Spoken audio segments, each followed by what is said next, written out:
Sorry అందరికి కొద్దిగా ఎక్కువ టైం పడుతుంది. నేను ఎంతసేపు ఎక్స్పెక్ట్ చేయాలి. అమ్మా డాడీ ఏం చేస్తున్నారు?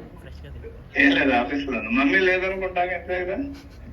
లేదు డాడీ, లేదు. మీకు మాట చెప్పాలి. చెప్పు. I love you daddy.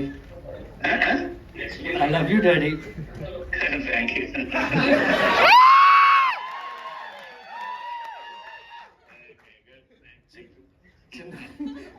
Daddy పారిపోతున్నారు. చిన్నప్పుడు నేను అడవిలో దొరికానని ఎందుకు చెప్పారు మీరు? అప్పుడు ఏ బాధ ఉన్నప్పుడు ఏం చేస్తారు? ఇక్కడ మీడియా అందరూ ఉన్నారు. చేయమంటే చేశాను. Thank you so much. మనసులో ఉన్న క్వశ్చన్ కూడా అడిగేశారు మీరు. So beautiful. Thank you.